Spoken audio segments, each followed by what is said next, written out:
All right, good afternoon, everyone. Today is Tuesday, February 21, 2023. It is approximately 5:33 p.m. and I call this meeting to order. This is the Laredo College Finance and Audit Committee meeting. And I will proceed with agenda item number 2, roll call. Jorge Delgado, present. Esteban Rangel, absent.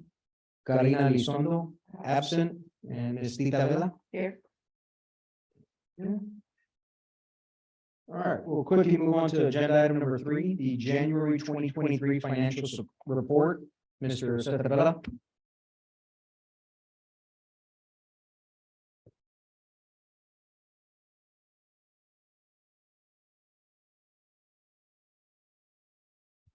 Good afternoon, members of the board, Dr. Ramirez, Cetarella, VP of Finance and Administration for the record.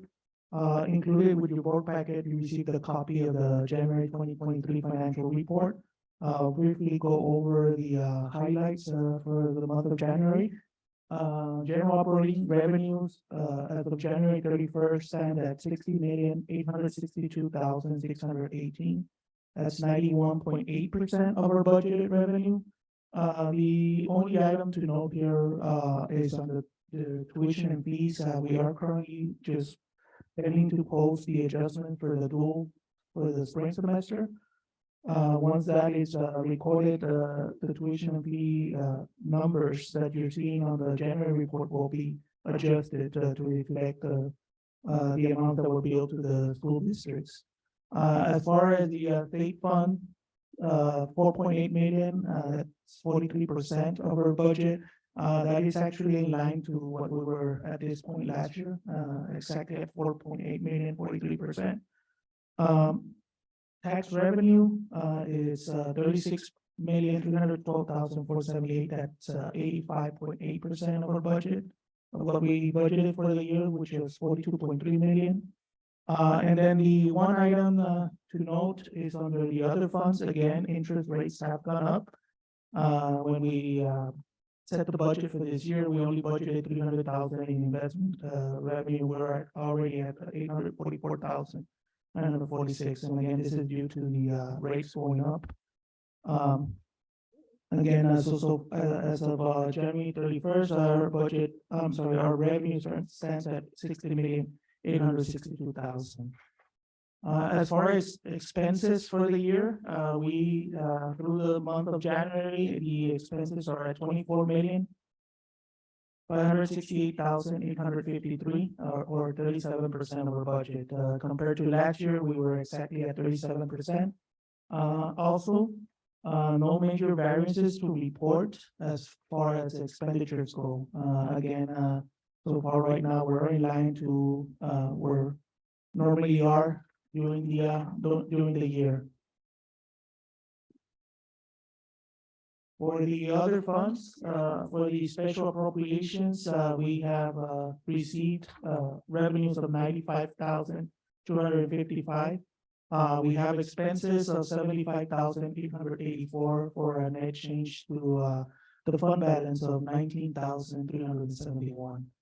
And this is through the first 5 months of operations. For auxiliary services, revenues are 1,405,981. We have expenses of 325,488. That is a net change to the fund balance. Right now, currently an increase of 1,080,493. And the last item here is the restricted funds. These are all our federal and state grants. Revenues for the year are 11,597,377. Expenses of 11,597,377. Again, the major funds coming from restricted funds are the Pell Grants for both the fall and spring semesters. Facilities Master Plan Phase 3, we began the year with 17.4 million. We have recognized interest revenue on those bond proceeds of 209,986 for the year. Expenditures for the year are 3,318,252. The balance as of January 31st stands at 14,390,634. The last item is the general operating fund balance. Just an update. We began the year with a fund balance of 5,044,204. For the first 5 months of operation, we have revenues of 60,862,618. The expenses for the year total 24,568,853. We do have the transfer out to the deferred maintenance projects of 1.8 million. So we currently have a fund balance of or a net change to the fund balance of 34,437,495, and this is for the first 5 months of operations. One item to note is that part of the funds that will be moved out from the general operating fund balance is the 5 million that has been allocated for the MFA HVAC upgrade project. So that is still pending to be done. It'll be a transfer to that project of 5 million.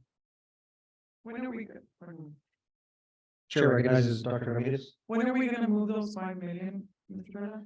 Vela? It'll be by the end of this fiscal year, man. Again, right now, as the project progresses, we did have 2 million allocated as part of the bond proceeds, and then the 5 million, the difference of the 5 million will come from the general operating fund. Is there a way that we can show that as like an encumbered expense? So that way we know that Mhm. it's not giving a false Yes. perception that we have that money, but because that money's already been earmarked. Sure, we can certainly make a notation on Mhm. the fund balance. Thank you. Any questions from members of the committee? All right, thank you, Mr. Vela. Move on to agenda item number 4, November 2022 quarterly investment report. Mr. Cesar Vela. Yes, at this board meeting, we're gonna ask the board to approve the quarterly investment report for the month for the quarter ending November 30th, 2022. The report is included in the financial report.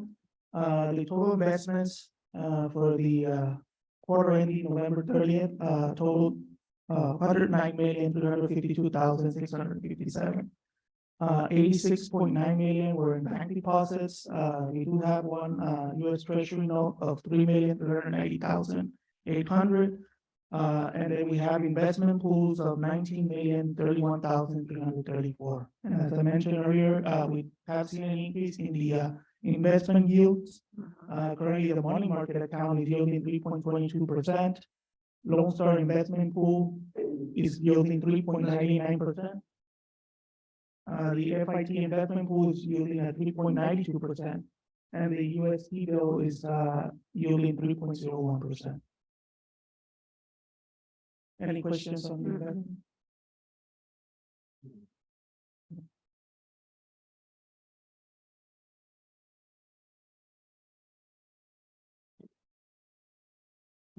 Thank you, Mr. Vela.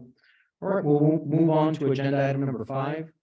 Approval of Lamar Bruni Vergara Environmental Science Center Construction Project Guaranteed Maximum Price, GMAX. Mr. Cesar Vela and Mr. Romero Weiss.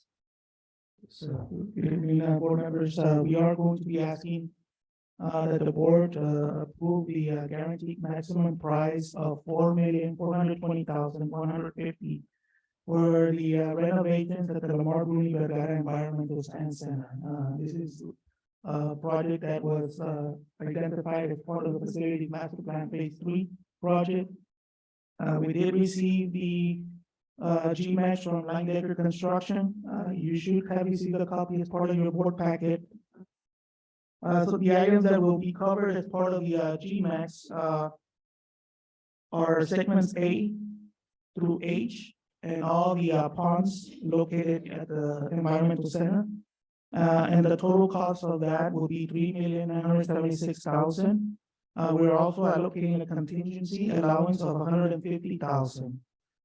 Segment F, which is a standalone building, a multi-purpose building that was proposed as part of this project, will be deferred for another time. The total cost for that building, total $1,471,000.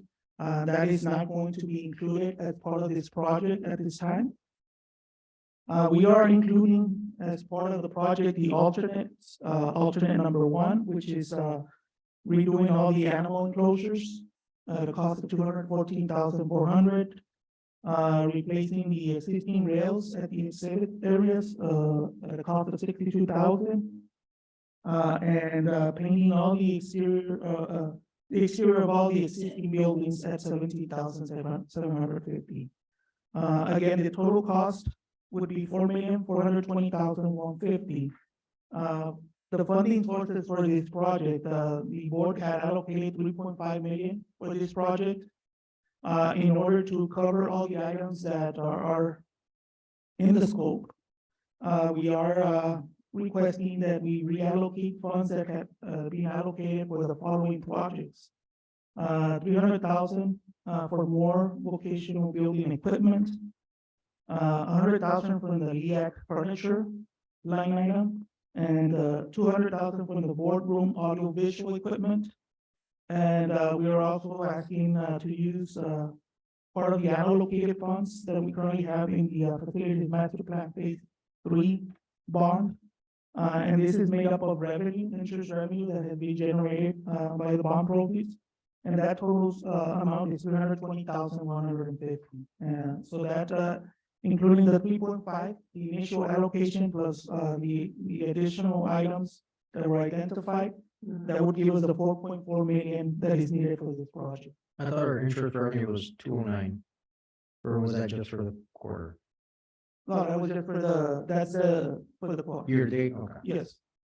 So all the interest that's being generated on a monthly basis is going back into the facilities master plan fund.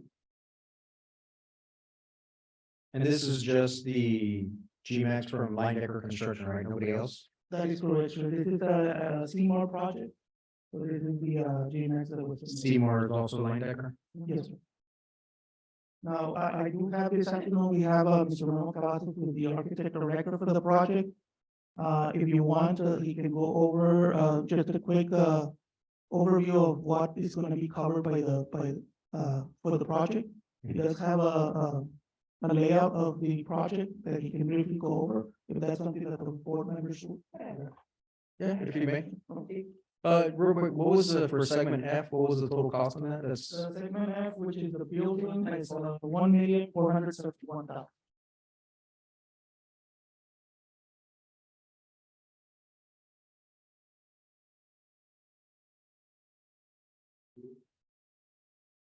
Good afternoon, members of the board and President Ramirez. Memo Cavazos with Cavazos Architects. Let me just accept the presentation. Can you hear me okay? Yes. Okay. So I'm not sure how familiar you are with the project or how much background information you've received thus far. There's a lot of parts to this project, so I'll try to make it as succinct as possible. If you have any questions, just feel free to ask me. Basically, this facility is in need of a lot of renovations, a facelift, and then some functional items that aren't allowing, the Environmental Science Center to operate like it should. So we toured the facility and made a list of priorities and things that needed to be addressed with the staff there at the facility and with the construction department. And so we came up with a list of items and we kind of paired. Oh, okay. We pared that down to what were more of the essential things. And basically, I don't know if y'all have been there recently, but The ponds is one of the big things, and that is in need of to be totally renovated. They're murky.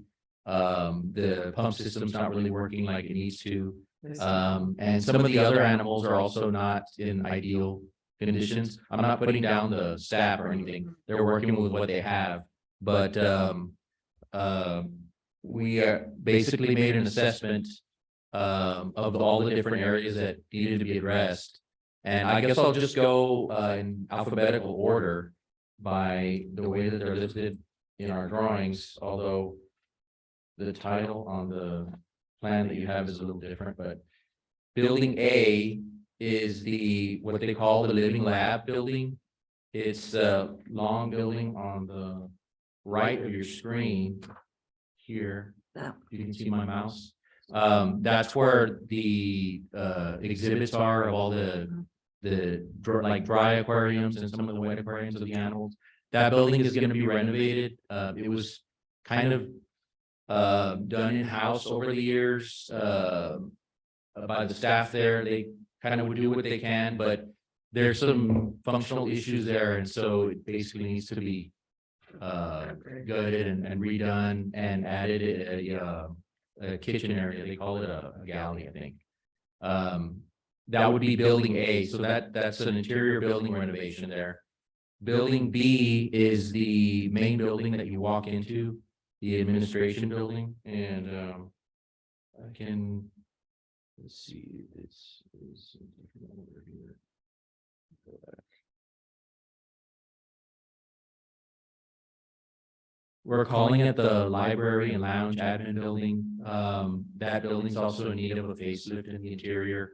They have some exhibits in there that have been there for a while, and the idea is to go in and basically refinish the interior, take out all the old stuff and redo it, put in new lighting and what have you, just to kind of give it a facelift.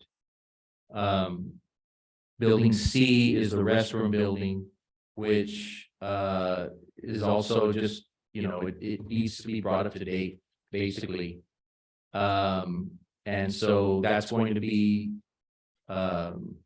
basically completely renovated on the interior. Building D is, there's an existing building there that was, I think it's sort of like a classroom slash vet lab area. They've outgrown it. So the idea, that building, we feel like it'd be best to demolish and build a new building. And so this is a wildlife care center building. It's basically like a veterinarian clinic, very small one. But that is something that they definitely need for the facility to be able to care for the animals. And building E is a tool shed, which they've also outgrown. Basically, we're going to keep it the way it is and expand onto it, double the size. Building F is the multi-purpose building. That is the large building on the, oh, you're not looking at the site plan, I'm sorry. But that would be a completely new structure that could be used for events that they have, maybe. If they're going to have schools come to the Environmental Science Center, they could use that for events like that, or perhaps something that the college may want to use it for, just for college staff. It could serve a variety of functions, basically. It's got a concessions area, restrooms, storage, and also an exterior covered area, which is sort of like a picnic area, because they have one right now, but it's pretty dreary there. It's taken quite a beating. And so this would allow people that come to the facility to be outside and also be part of the Environmental Science Center in the back. Like, it's open to the wildlife area in the back. But this is the piece that's on hold. Yes, correct. That's the part that was not accepted. That was 1.4 million. Okay. Don't get us excited and move on. I wish that. Okay. Building G is the aviary, And that's mostly an outdoor enclosure for birds. We're gonna add mesh to enclose it. And it will have a small little building for bird enclosure for when they need to take birds inside because of the weather. And finally, building H is the alligator alley. And that the alligators are in a pond that is like half as small as it needs to be. And it doesn't drain properly, so we're gonna make improvements to it. We're gonna expand the pond so that they have enough room, and also so that the staff there has enough room to properly feed the alligators without endangering themselves, because they're basically squeezing themselves in there and trying to feed the alligators. So this would provide them with the facility that they need to properly take care and house the alligators.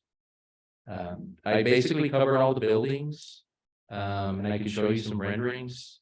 This is what the alligator alley will look like with the structure in the back. And showing it from different views so you can get an idea of what it looks like. This is the Wildlife Care Center. That's the little vet clinic. And this is a building that was not accepted, so I'll just skip past. That sure would be nice. Take those pictures, please. I know, it sure would be nice.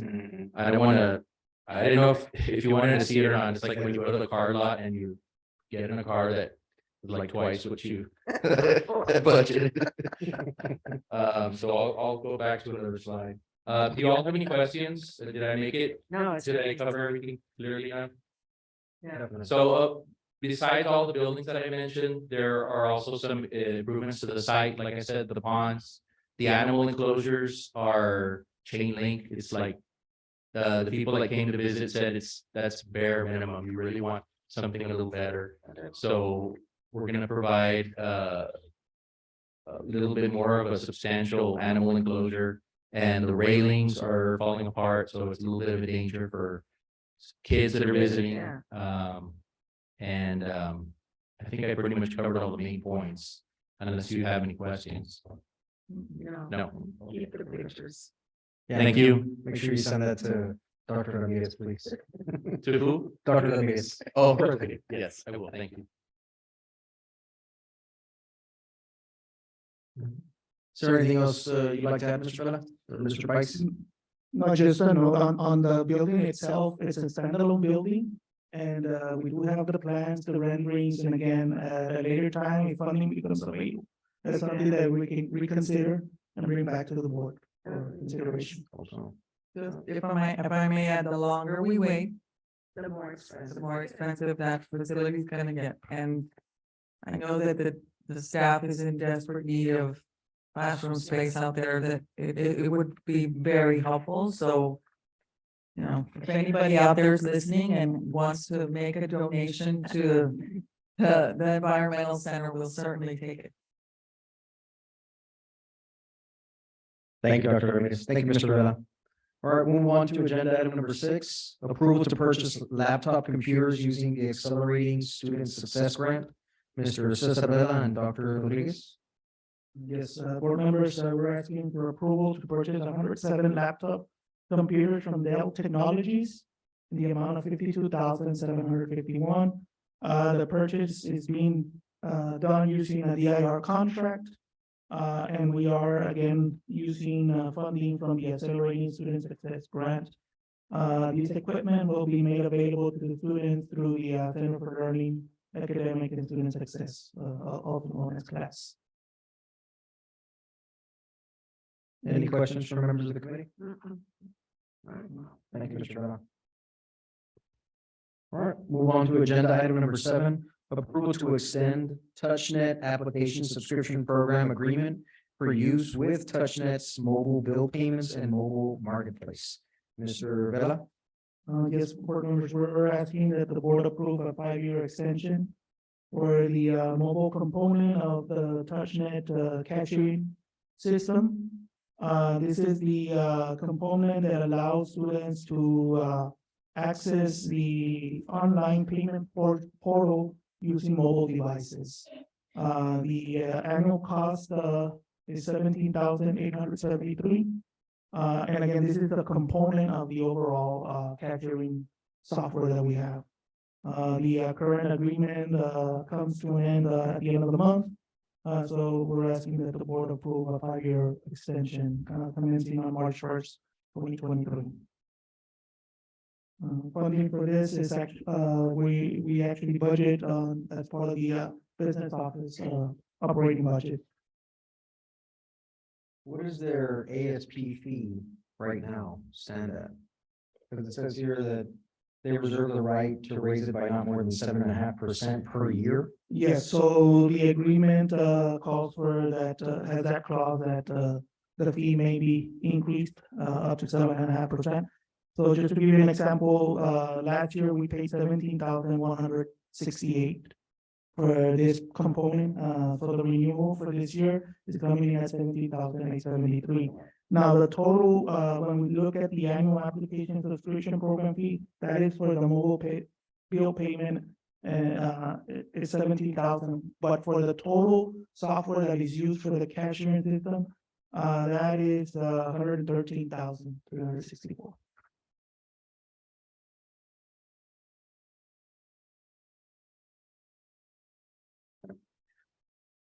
Thank you, Mr. Villa. Number 8. All right, agenda item number 8, approval to renew annual Oracle software license and support contract. Mr. Cesar Villa and Mr. Albert Chavez. For the next 3 items, I'll go ahead and ask Mr. Chavez to present those.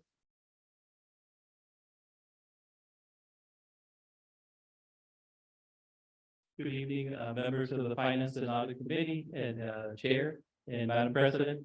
For the record, Albert Chavez, Associate Vice President for Information Technology. For this particular item, we're requesting approval to renew our software and license and support agreement for Oracle. And Oracle is basically the backend database system that we use for our Banner and Lucian student information system. This particular item, the existing support contract will expire on May 31st of 2023. The new contract will run from June 1st, 2023 to May 31st of 2024. For this particular item, it's budgeted in the IT department budget, and the expenditure will be done using a DIR contract, which is DIR TSO 4158.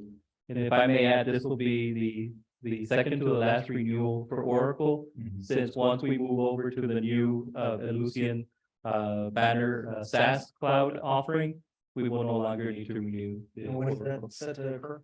We just started the first year, so after it's a 2-year project, so at the end of the second year, we will drop the Oracle licensing agreement. So this was one of the things that we told you we would phase out to help Yeah. supplant some of the charges on Illusion. Very nice.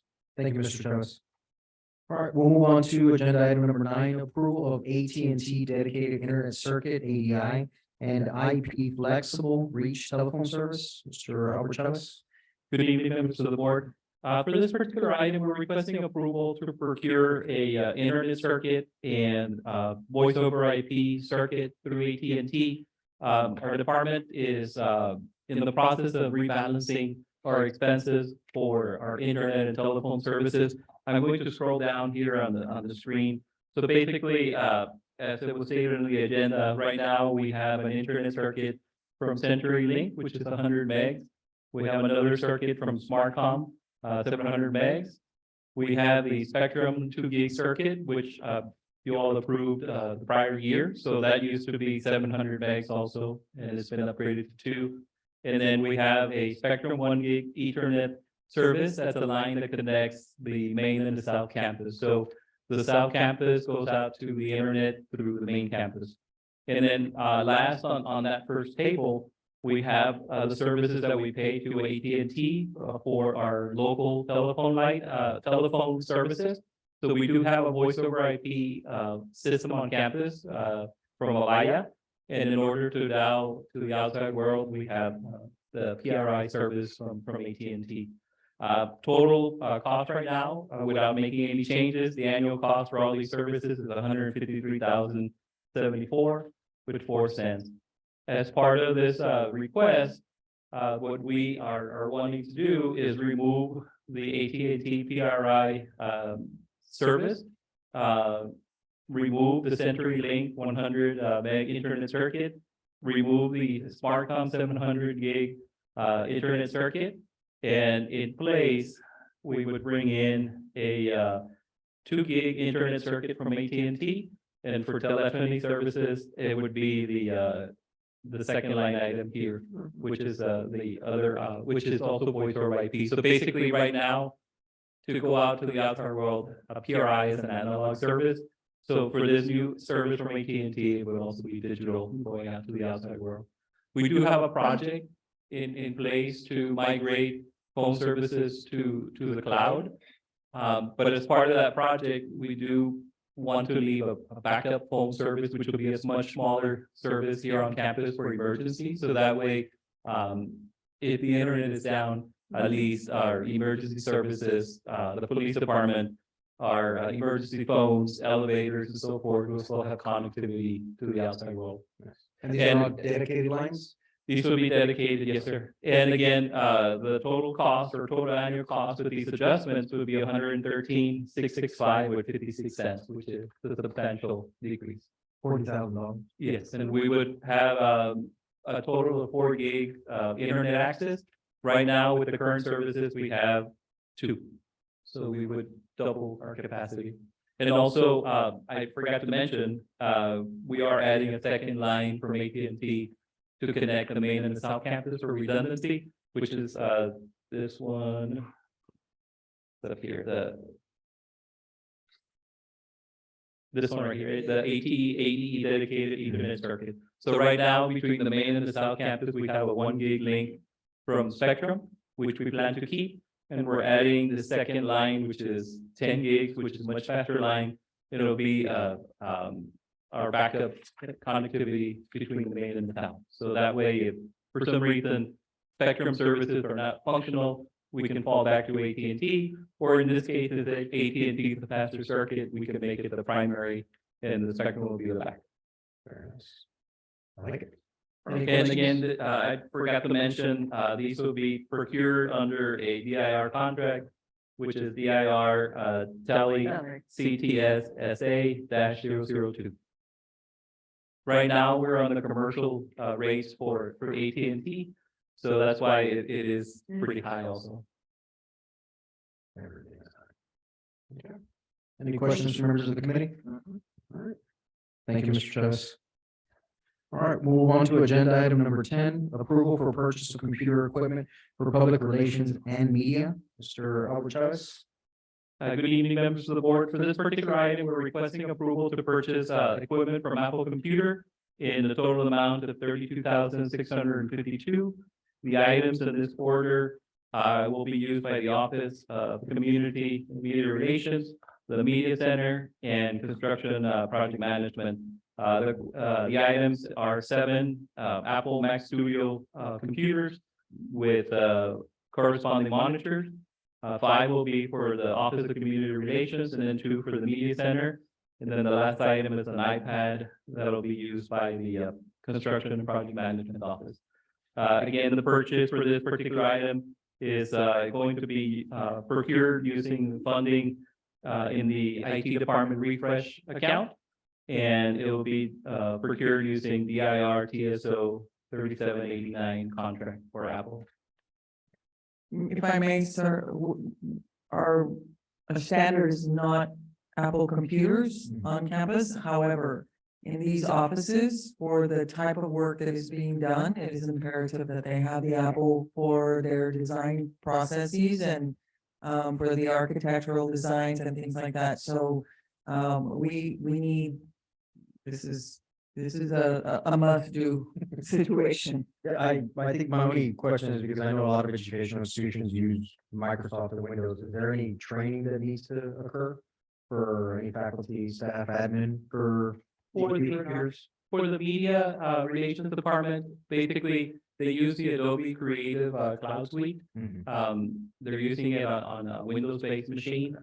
So it's just gonna be a transition to the Mac operating system. Basically, anybody out there that's doing, graphic design and so forth, or video editing, like in the case of our media center, everybody out there is using, Macs instead of PCs. So, this again will greatly increase the productivity of both departments, having this, new equipment available to them. Very nice. Any questions from members of the committee? No. All right, thank you, Mr. Travis. All right, we'll move on to agenda item number 11, approval to purchase equipment for the Industrial Technology Program, Mr. Cesar Vela and Mr. Heriberto Hernandez. Yes, members of the board, we're asking that the board approve the purchase of electronics equipment from Tech Labs in the amount of $56,300. The equipment being requested will be used in the Industrial and Electronics Technologies programs. It is being purchased using a TIPS contract, and the number is 200105. The funds for the purchase have already been approved as part of the fiscal year 2023 budget using 22 savings. Again, this is the equipment that will be used in the lab areas for the electronics programs here at the college. Any questions? Thank you, Mr. Vela. We'll move on to agenda item number 12, approval of budgeted cash matching funds required for the 2023 Texas Workforce Commission Jobs and Education for Texas JET grant application. Mr. Gabriel Lozano and Mr. Heriberto Hernandez. Yes, good evening, board members. Heriberto Hernandez, Dean of Workforce Education. The Workforce Education Division will be applying for a JET grant for a maximum amount of $350,000. We are requesting approval for the required cash matching funds in the amount of $17,500. This JET grant will be for the computer networking program. It'll be to outfit a lab that will replicate what students would find out in the workforce. Wonderful. Thank you, Dean Hernandez. Thank you. All right, we'll move on to agenda item 13, ratification for the purchase of box truck for central receiving / property inventory. Mr. Cesar Vela and Ms. Mary Mendiola. Yes, members of the board, the next item is to request approval for or ratification for the purchase of a box truck from Rush Truck Centers of Texas, LP, in the amount of $74,485. The purchase is being done through buy work contract number 601-19. We have already placed the order. That's why we are asking the board to ratify the purchase. It was approved as part of the 2023 budget using 2022 savings. The vehicle will be used by both central receiving and property inventory to make deliveries and transfers of furniture and equipment between campuses. And also to help transport setups for, like, for example, for graduation, the fall fest and the fall and fun fest events. Again, the reason that we're asking for ratification is that we had to place the order since we are having issues obtaining vehicles. Just to give you an example, 2 years ago, we placed an order for 4 campus police vehicles. We just finally received one of the vehicles this month. So we have already received all 4 vehicles, but the last one came in last month. And therefore, we had to move on this one so that they can actually put it on order for us. When was the order placed? The purchase order was issued on January 27th. Any questions from members of the committee? Thank you, Mr. Vela. Move on to agenda item 14, approval to purchase cloud-based fundraising and donor management software. Mr. Cesar Vela and Dr. Dan Ortiz. Yes, this one item is we're asking the board to approve the purchase of a cloud, approve the purchase of a 3-year subscription with Blackbot for the use of Blackbox Razor Edge complete software. The total cost for the 3 years is $101,322. We're also asking the board to allow us to use $33,774 from the bookstore fund balance to pay for the first year subscription. The software will enable the donor and alumni relations office to automate the fundraising process here at the college. This software will be used to maintain a database of donors and potential existing and potential donors, and also to automate the process of online donations, pledges, and payments through the use of the college website. Again, the total cost for the 3 years is $101,322. First year is $33,774. We're asking to use the bookstore fund balance to pay for the first year. For years 2 and 3, the donor relations office will budget those amounts as part of their operating budgets for 24 and 25. And ideally, if I may, we're hoping that some of this will be self-sustaining eventually as we get into the process of fundraising. And I know that Dr. Ortiz and her team have been diligently working at fundraising already, but the consultant did recommend that we use this particular software. And just like we're doing the CRMs and enrollment, this is basically a CRM for donor relations. Wonderful. Very good. All right. Thank you, Mr. Vela. And thank you, Dr. Ortiz. Move on to agenda item number 15, approval of updates on lab fees and student liability insurance fees. Dr. Marisela Rodriguez Tigrina. Marisela Rodriguez Tigrina, Provost Vice President of Academic Affairs. Good evening. I'm here to present the approval of updates to our labs and our student liability fees. The two new, I'm very happy to say that the Texas Higher Education Coordinating Board did approve our construction management and our engineering technology programs. We're still pending SAC COC approval, but the good thing is that we can start to advertise them with a disclaimer that it's still pending SAC COC approval. But if you see the updates on the lab fees, those are the ones that are housed here on campus. If you look at the color, everything in red were courses added, everything in blue are deletions. So you'll see the construction management program being added there, as well as the engineering technology. And then in the liability fees, there was just the deletion of a program. The red is to add and the blue is to delete. Okay. The opposite, right? Yeah. We I'm going with red and green. like to be complex. Whatever works. Very good. Any questions for members of the committee? Yeah. All right. Well, And Thank you, Dr. this, Marisela. for the record, will be effective fall of 2023. Perfect. All right, well.